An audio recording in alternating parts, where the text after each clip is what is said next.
Hey folks, welcome to the show. Let's talk about the biggest news from the NHL today, unless you're in Raleigh or New York or Dallas or Colorado. So outside of those markets, the biggest news is that Sheldon Keefe has been fired by the Toronto Maple Leafs after 5 years with his hometown team. Quick sidebar: the Coyotes jersey I'm wearing has nothing to do with the video. All my clothes are in the wash. I just threw on a jersey, and since this one is a starter jersey and doesn't have any numbers, it's less delicate than the other jerseys I have. It's not my favorite one, but it is. I still love it quite a bit, and it's just easier to lounge in than the other ones. Um, though I did get a new Philly one. That one's probably easy to lounge in because there's no numbers on it either. And I do have a Leafs jersey as well, but it's a mess and it doesn't fit me. So, Coyotes jersey it is, but ignore it. You won't get to see it for a while. Well, unless you're watching other guys like me on here. Anyways, sidebars out of the way. So I wanted to talk about Sheldon Keefe. I I know the Toronto market. They do this. A lot of big markets do this. It's not just Toronto. Edmonton absolutely does. Um, and I say that as an Edmonton fan myself. I live in Spruce Grove, 30 minutes west of Edmonton. We do this. It's where you pick a um, scapegoat and you say, "Oh, that's the issue. Once he's gone, we'll be a great team." I don't think Sheldon Keefe was the issue. He just wasn't the um, propellant that the Leafs needed, and I think it was time. Absolutely. I didn't watch his video. I watched a little bit of it just to get a sense of how he was feeling. All I got was he's honored to coach for his hometown team, which I'm sure he is, and that he's going to. The first thing he said is he's going to take a break away from the media for a while, which I kind of had a kick out of. And yeah, I think I would. I'm going to talk a bit about the psychology of him, at least what I'm guessing as somebody who's not a psychologist, who is just in a chair in his basement and listening to country music. Never met the guy or anything, right? But let's talk about his record, which is what I have here. Um, his first year as coach for the Toronto Marlies, the AHL team for the Maple Leafs, huge success. It is the best record in the league, and he doesn't have a playoff issue in the AHL. He's able to take the Marlies to round three, where they lose in 5 games to the Hershey Bears. And that's his first year. So first year, 54 wins in 76 games. Best team in the league in the regular season. They scored the most goals that year as well and went all the way to round three, the semifinals. So pretty dang good year. Round two was below the very high expectations he set in round one, but that's okay, especially or not round one, his first season, but that's okay. Not only because it wasn't a bad year, but because what happens after. But in 2016-17, his winning drops down to 42 wins that year. I didn't really go into like the whole roster situation, so I don't know how much that has to do with it. But he still has a good year. He once again wins in round one, and before the Leafs drop out, not Leafs, sorry, Marlies drop out in 7 to Syracuse Crunch. Then 2017-18, next year he has the best team in the league again, regular season. He once again hits 54 wins, and this time he doesn't stop in round three. He goes all the way to win the Calder Cup in 7 over the Texas Stars, bringing a championship to Toronto, his home. Well, I mean he's from Brampton, but you know what I mean, right? It's not his home NHL team, but it's his home AHL team, and so he's having a great time there, and a lot of the moves there are great. And then the next year, it's kind of a slower year, but it's forgivable since he's coming off of a cup win. Only 39 wins around this time, which is still over half because they were only playing 76 games at this point. And they do manage to reach round three, losing in 6 to Charlotte Checkers. 2019-20, he has a hot start. He's 10-2-3 before he's called up to replace Mike Babcock as the new coach for the Toronto Maple Leafs. So he's coming off of an incredible AHL tenure where he had no issues in the playoffs. He didn't have any playoff jitters. He was able to be a strong leader. and he never lost in round one in the AHL. And of course, I don't think I'm spoiling it for you. He lost in round one a lot with the Leafs in the NHL, and we'll talk about that jump. And I'd love to hear your thoughts in the comment section below. While you're there, consider liking the video. It does a little animation you can certainly toy with on my video. I don't think the dislike one has an animation. Don't toy with that one. Also, consider subscribing and turning on notifications. But anyways, back to Sheldon Keefe. So in 2019-20, he replaces Mike Babcock and leads the Leafs to a 27-15-5 record while he's the bench boss. But the Leafs are embarrassed in the qualifying round, bowing out to the Columbus Blue Jackets 3-2. The Columbus Blue Jackets, to be fair, did just beat the Lightning the year before. 2020-21. His next year, it's a shortened year. 56 games were played that year. The Leafs win 35 of them under Keefe. Another great regular season.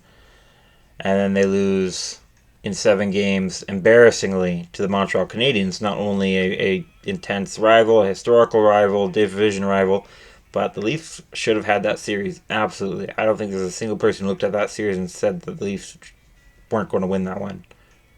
Canadiens seemingly weren't going to win that one, and they did.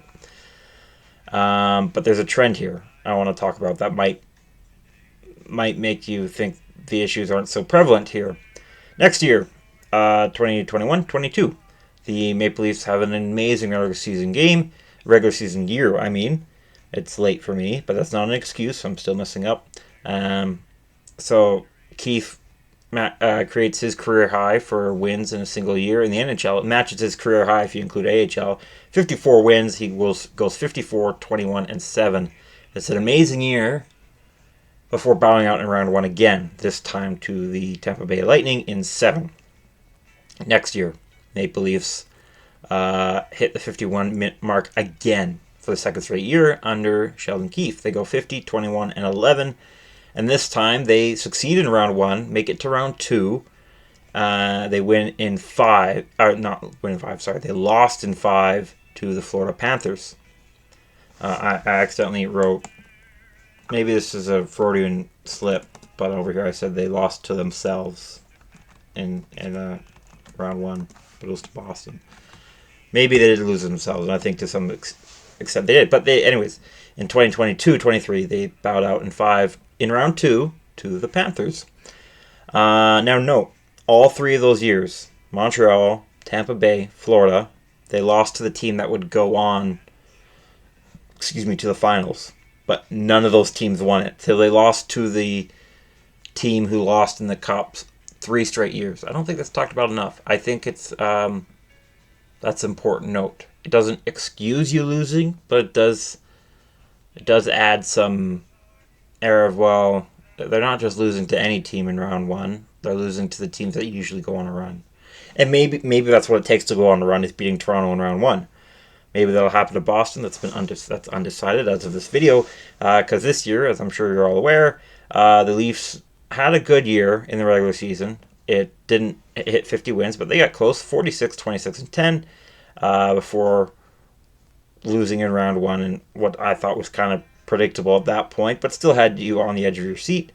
Into 7 games, of course, it took overtime to the Boston Bruins. So, the talking point with, actually, I'll also bring up his career, where he stands in Toronto Maple Leaf standings as well. While I'm saying that, I am going to say that I do think Sheldon Keefe is a good coach. I think he's a great coach. And I think the question of firing him, I know it goes back to last year. I'm trying to remember if we heard it in 2021-22. Regardless, I was never on that. I thought Keefe was a really good coach. He had the Leafs in a lot of right systems, despite some defensive issues. And it was only until this year where I thought, yeah, it's time to fire the guy, because I wasn't impressed by his interview. It sounded like he was just more angry and spreading the blame. I know there was one answer he said, it's like, yeah, it just seems like teams are in the round 1 are just hoping that and waiting for Toronto to beat themselves. Yeah, but you're the coach. You're supposed to prevent that. So I didn't like that answer. Even as someone who's enjoyed Leafs misery at points, I was kind of shocked by that. And he had some other ones I didn't really like, so I did feel like it was time. So I don't disagree with the firing. We'll see who the Leafs hire. Brad Tree leaving as GM, we could. I want Daryl Sutter. I want Daryl Sutter I love Daryl Sutter. Okay, don't get me wrong. I love him. I'm a big fan of his, even as an Oilers fan. But I want him in Toronto for all the wrong reasons. Sorry. Okay. Anyways, that's all speculation at this point. I haven't heard anything of who is supposed to be the next hire. Most of the speculation has to do with are Keefe's assistants going to follow suit. But anyways, so Sheldon Keefe ends his nearly 5-season career with the Leafs. Not his career. His career is not over. I'm sure he'll be back, and I think he should get rehired by another team. But he ends his tenure with the Leafs with a very impressive record, of course, in the regular season. He exceeded 200 wins without 100 regulation losses. He had 212 wins, 97 regulation losses, and 40 losses in extra time. In all time, among Leafs coaches, he was 6th in franchise games coached with 349, 5th in the franchise with wins at 212, 1st in regular season points percentage by a Leafs coach with 665.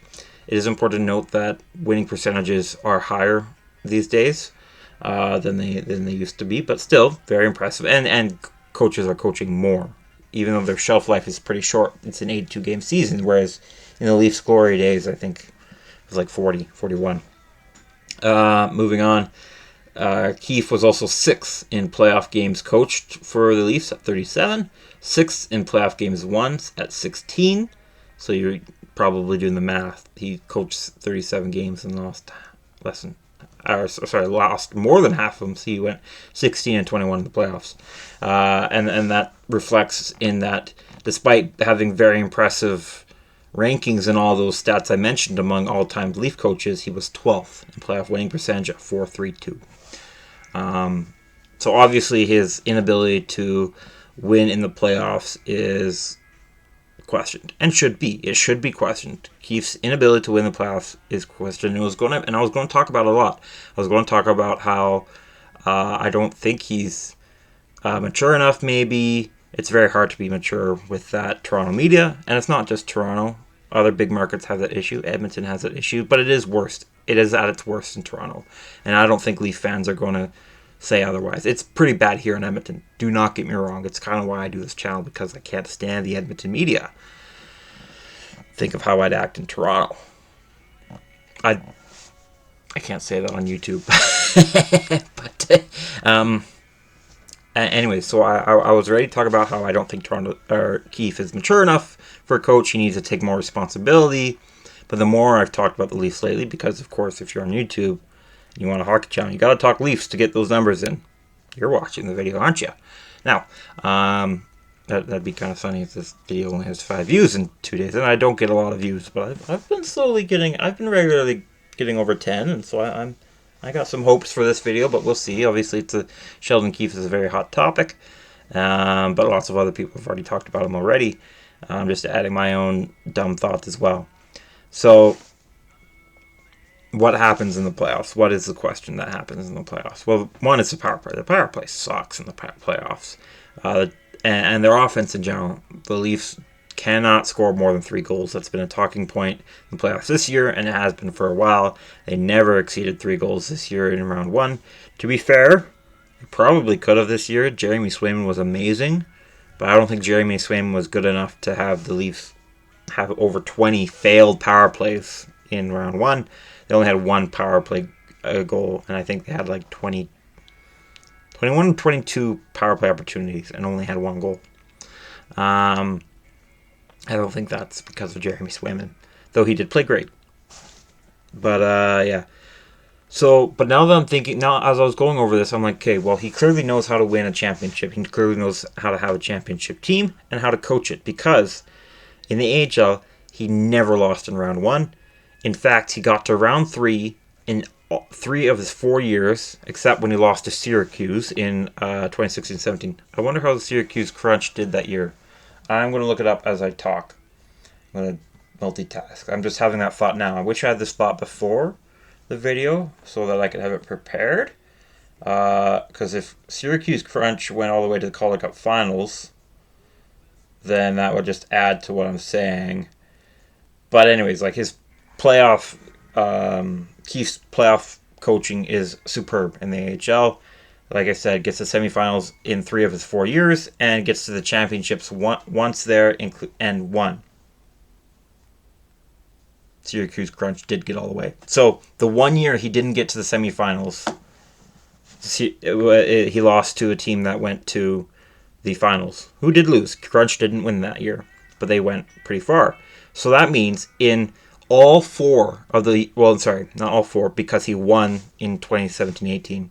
In 3 years that Keefe didn't win with the Marlies, excluding 2019-20 because he went to coach the Leafs, he lost to a team that would go on to the Calder Cup Finals. I don't know if the Bears or the Checkers won.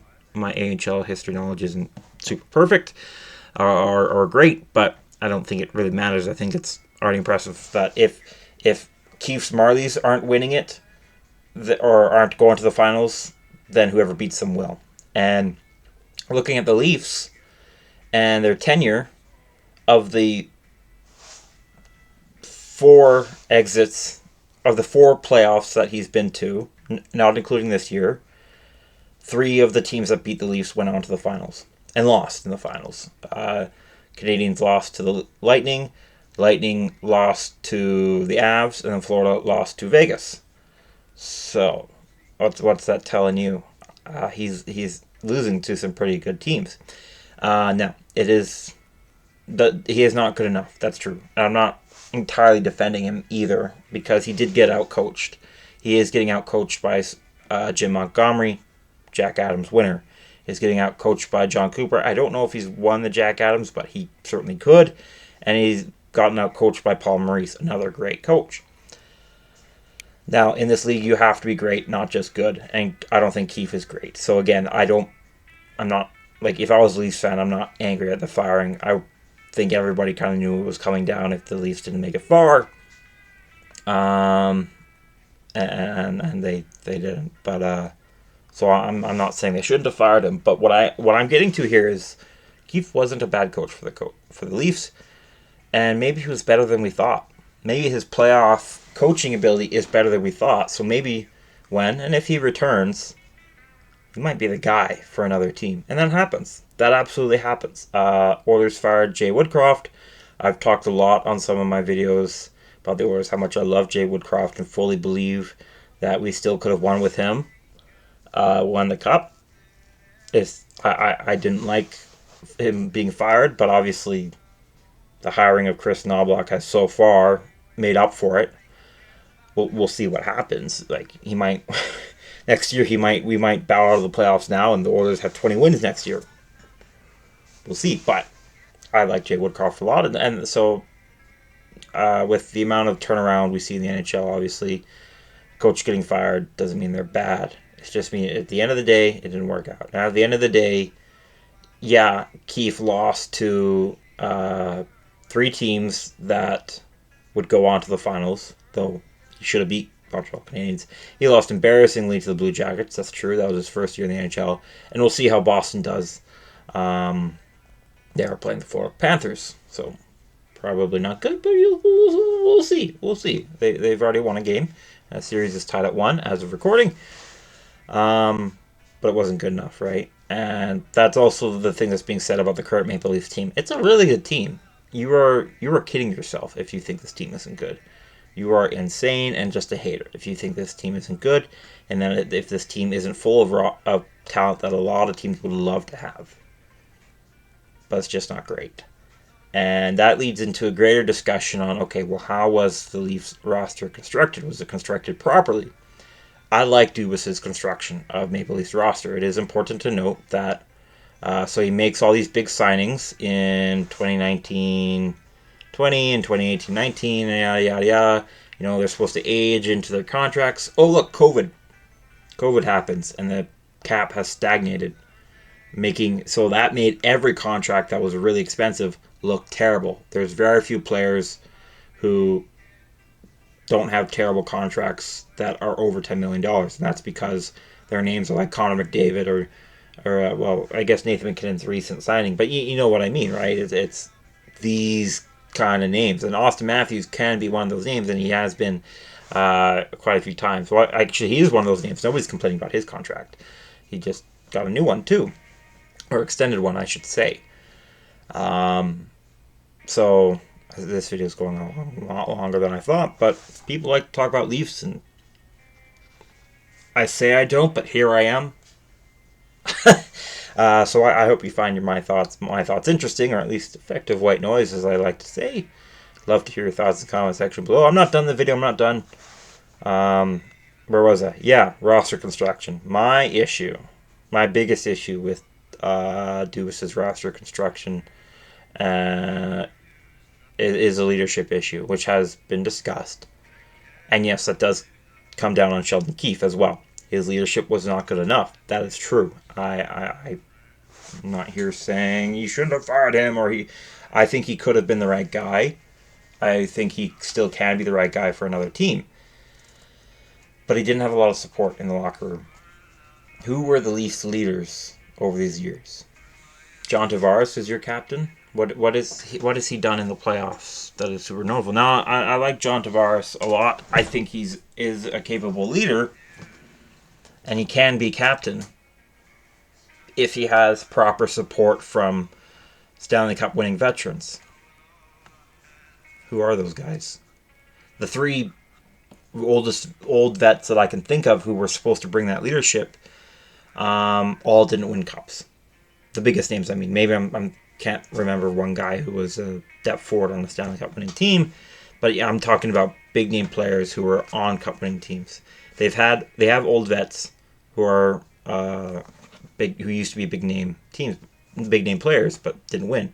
There's Mark Giordano. He had playoff success with Calgary, never went to the finals.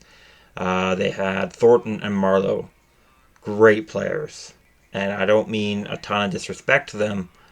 They're certainly, their Hall of Fame discussions will certainly happen. I think Thornton will probably get in. Marleau probably. I don't. That's not the point of this video, so I'm not going to get deep into it. But those guys weren't winners. They were losers. Frankly, they were very just like the Leafs are now. They were very good at getting into the playoffs, not very good at advancing far. They did get to the finals once. They lost to the Pittsburgh Penguins.